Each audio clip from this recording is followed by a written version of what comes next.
Até 1990 era dividido em dois blocos. Existiam duas grandes potências e elas distribuíam suas áreas de interesse e tudo era vinculado a esse sistema. Esse sistema se rompeu com a queda do Muro de Berlim e nós entramos numa década de reordenamento, de ordem ou desordem, como quiser o especialista, e essa desordem tentando determinar a distribuição do poder.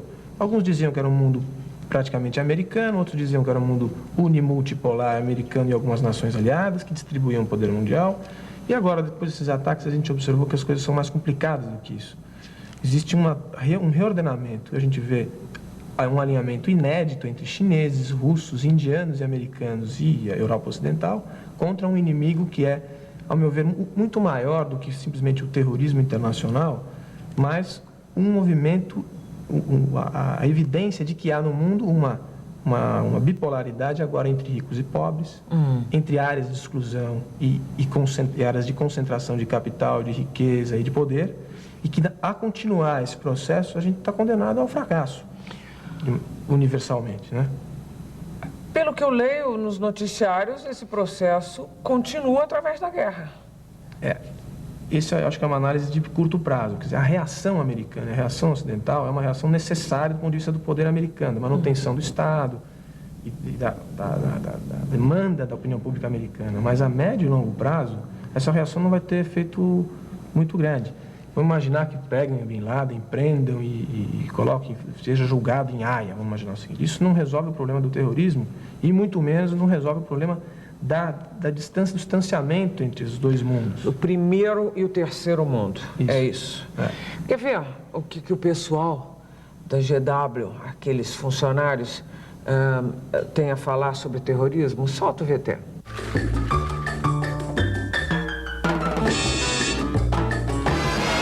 O que mais você tem medo nessa guerra? Esse pó que estão falando aí. Medo é dessas bactérias ser lançadas no ar. De usarem também alguma arma nuclear. As decisões que a gente não conhece, esse é o maior medo, é você não saber o que acontece e por que acontece. O meu maior medo é que chegue aqui. Esse risco corremos. Eles querem a terceira guerra para vender armas, os Estados Unidos e os outros países, ou se a coisa vai ser na base, então vamos jogar uma bombinha lá, vamos acertar e vamos ir para a diplomacia. Se a ideia foi essa, tudo bem. Agora, se o dinheiro estiver na cabecinha deles, se o cifrão estiver ali, aí é perigoso. Vou aproveitar esse último depoimento. Você sabe que eu entrevistei o Gore Vidal uns anos atrás, lá em Ravelo, onde ele passa parte da vida dele, e ele foi muito crítico do governo americano e disse que o governo americano virava e mexia, arrumava uma guerra, porque ele tinha que justificar os budgets. E ele estava falando das contas e do orçamento da guerra, exatamente, da indústria de armamento. Você acha que tem a ver? Tem um pouco esse componente aí ou não? Olha, Gabi, eu acho o seguinte, a gente tem que fazer justiça com os americanos, tá certo? Se tem uma coisa que existe nos Estados Unidos e que foi muito afetada agora, foi o senso de justiça do povo americano, né? Então, eu primeiro acho importante dizer o seguinte, é uma questão de opinião. Eu sou absolutamente averso a qualquer ideia de conspiração, né? Existe a indústria de armamento americana, ela é muito poderosa, ela ganha muito dinheiro e é um excelente negócio. E a guerra é um excelente negócio. Agora, é evidente e é aberta a ação do lobby da indústria armamentista nos Estados Unidos. As pessoas sabem que isso existe. Você encontra o endereço de quem faz, você toca a campainha de quem está interessado em vender arma e eles fazem lobby no Congresso americano. Eu acho que isso é importante de colocar para o mundo. Quer dizer, puxando isso para essa guerra de uma forma geral. A guerra, hoje, ao meu ver, é uma guerra pela ideia de que, das liberdades. É uma guerra pela liberdade, sim. Eu acredito nessa ideia. Não é a ideia do bem contra o mal, essa bobagem toda. O que existe é o seguinte. A Aliança Ocidental entrou num conflito internacional e vai manter esse conflito até que as nações que não tiveram a chance de usufruir do direito de liberdade, seja individual ou nacional, possam ter. E se essas nações tiverem a chance de optar por um destino de liberdade e optarem por um destino de um outro modelo mais autoritário, o que quer que seja, aí é uma outra conversa. Com isso eu quero dizer o seguinte, é preferível que a gente conheça o sistema americano e que seja aberto a grupos de pressão, sejam de conhecimento de todos, como é que acontece nos Estados Unidos, do que não seja assim, né? Existe interesse no armamentista, a gente conhece, E se quiser lutar contra ele, o jogo é democrático e aberto. Nos Estados Unidos isso acontece diariamente. O nosso futuro vai ser afetado de que forma?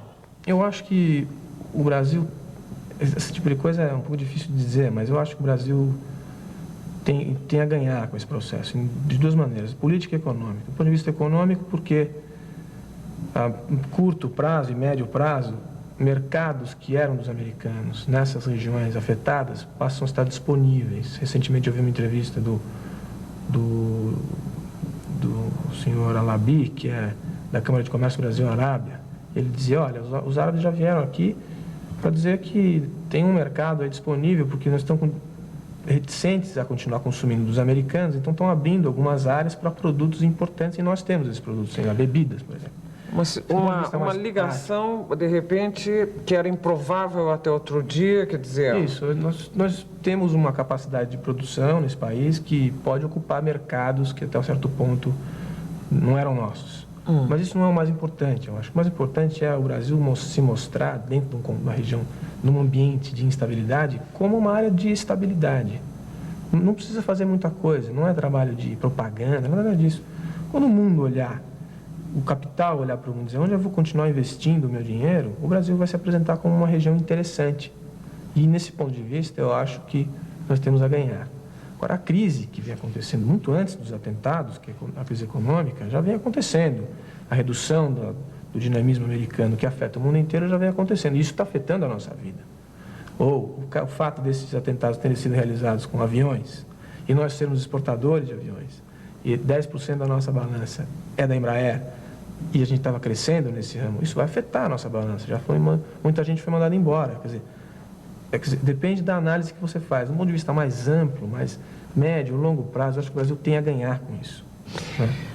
Olha, você é um cientista político, né? Você fala como cientista político, porque eu fico aqui assombrada, porque eu reconheço em você, na sua análise, eu reconheço a lógica, a razão, e reajo aqui com o coração de mulher.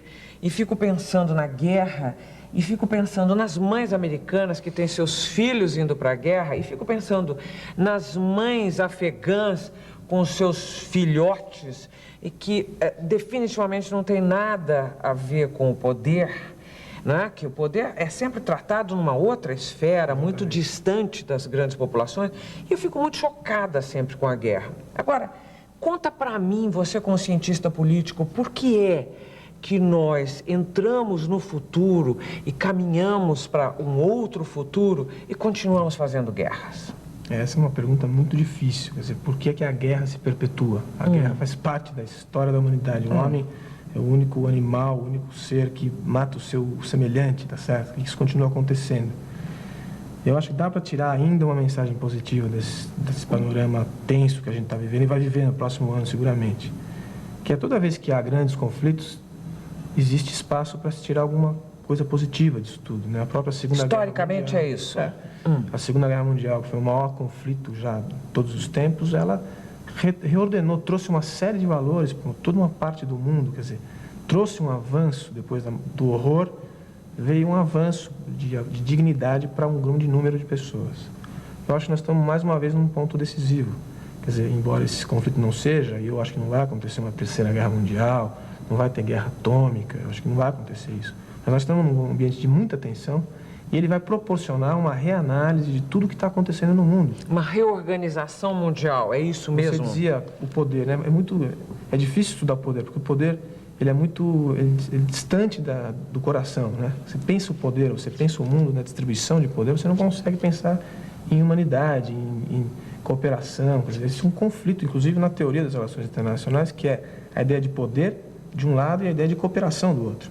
E a maneira, como é que você consegue juntar essas duas coisas? O mundo de hoje é um mundo que debate intensivamente como juntar o poder com a cooperação.